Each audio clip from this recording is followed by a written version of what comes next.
È piccola, è leggera ed ha quella voglia incredibile di mordere il mondo fino all'ultimo chilometro. Amici del Marret, ecco la nuova KTM 390 Adventure R.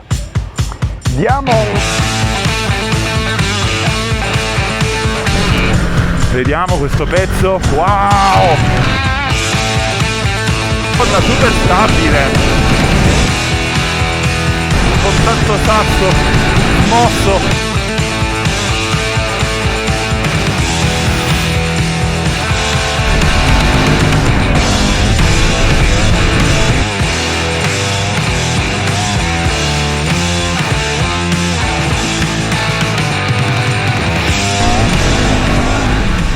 Rispetto alla versione standard, questa rally ha il cuore pronto a picchiare più forte. Sospensioni WP Explore, completamente regolabili da 2,30 di escursione, nuove mappe motore, quick shifter e soprattutto cerchi 21 davanti, 18 dietro, ovviamente tubeless, ed un peso che si aggira intorno ai 170 kg. Ecco, forse l'unica cosa che potrebbe preoccuparmi è questo scarico qui in basso. Il motore rimane all'LC4C da 400 cc ed eroga 44 cavalli, monocilindrico raffreddato a liquido, migliorato rispetto al passato e soprattutto un cambio migliorato e una testata ottimizzata.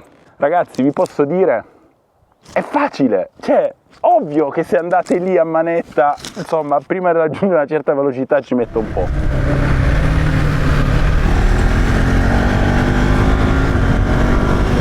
Vediamo come va sul veloce. 90,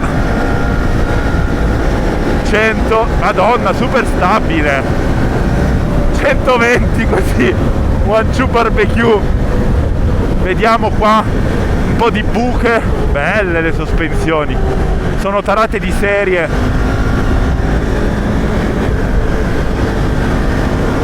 Fantastica, veramente bella. Ma la semplicità di guida che ti dà questa moto è davvero imbarazzante. Cioè, pure io che faccio cagare ad andare in moto sembrava che andassi come un dannato. E questa è la faccia di un utente comune dopo che prova per qualche chilometro la nuova 390 e dice: ma scusa, perché non l'ho presa prima? Ma adesso è meglio portarla nel suo habitat naturale. Allora, per fare questa prova dobbiamo ringraziare questa ragazzina qui, la Sophie, che insomma ha un prototipo e adesso lo andiamo a provare. Greg, glielo vai a scassare. Let's go. I have to go slow because it's That's a dangerous bike. That's a poor bike.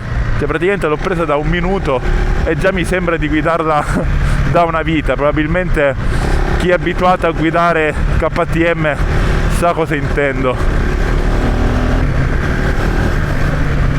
Wow, com'è agile tra le gambe!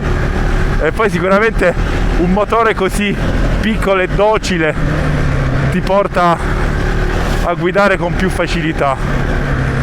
Cioè, io con l'890 questo non la facevo così forte e soprattutto così sereno con questo fango. Impressionante. Non so, è che è che è leggera, quindi sei sempre così, manetta, però è troppo divertente. Cioè, ti mette subito come cazzo si dice? Appena entri nello sterrato e ti metti in piedi capisci che non è solo un entry level.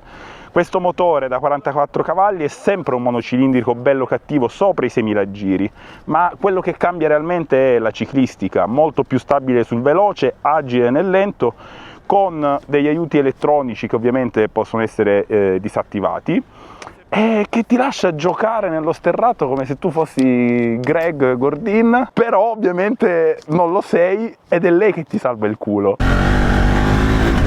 Mamma mia quanto mi piace il quick shifter, cioè si muove con un'agilità disarmante. Allora, l'anteriore tende a scartare un po', però sicuramente ce le possiamo cucire un po' a nostro piacimento le sospensioni, visto che sono regolabili, sono delle VP regolabili da, se non sbaglio, 2,30.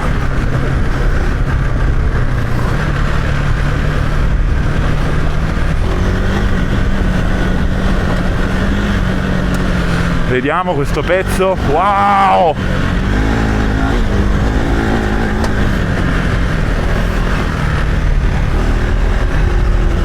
Incredibile, ragazzi, veramente incredibile, sono esterefatto.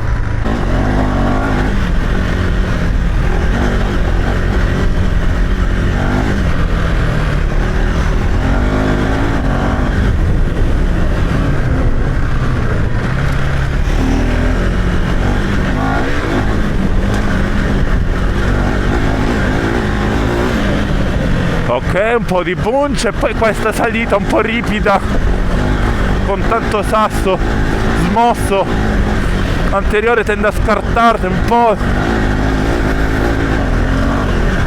Wow, però io non credo di averla fatta così forte con l'890. Ok, non è una tourer, però questa nuova 390 si difende bene anche sui trasferimenti. Ovviamente essendo un mono, un po' di vibrazioni sopra i 100 li avverto. Il parabrezza è più alto, la sella rimane abbastanza rigida. Beh, il motore frulla tranquillo, ovviamente non gli dobbiamo chiedere velocità di crociere autostradali, soltanto un po' di vibrazioni, però alla fine è quello che serve. Diamo un rapido sguardo al TFT, chi viene dal 1290-890 lo sa. Come vi dicevo, hanno staccato tutto perché è una preserie, quindi tutti i controlli elettronici sono stati disattivati. Eccolo qua, il nostro amato menu, quindi con i riding mode. Probabilmente, da quello che ho capito, ci sarà pure la modalità rally, però di una semplicità incredibile. L'unica cosa, ecco, cruise control forse non ci sarà, da quello che ho capito, ma è il classico con tutte le informazioni, velocità, range, autonomia, marce, temperature e poi questi 4 quadrati che si possono regolare con le informazioni che ci interessano. Cioè è una moto che non ti stanca, ti porta ovunque, solo un po' più lentamente, ma con quell'anima ready to race. Per chi ama e cerca l'avventura vera senza dover spendere botte di 15.000 euro. Per chi sa che l'avventura vera si fa con pochi chili, con lo spirito giusto. E soprattutto, se sai come guidarla, ti porta più lontano di quello che ti aspetti. Mamma mia, un marrettone poetico da queste parti in Romania durante il Dusty Lizard. No. Quando vedete questa faccia così sorridente è perché penso di dover spendere dei soldi per comprare un'altra moto. Beh, adesso aspetto i vostri commenti qui sotto. Se avete domande e le volete fare, proverò a rispondere.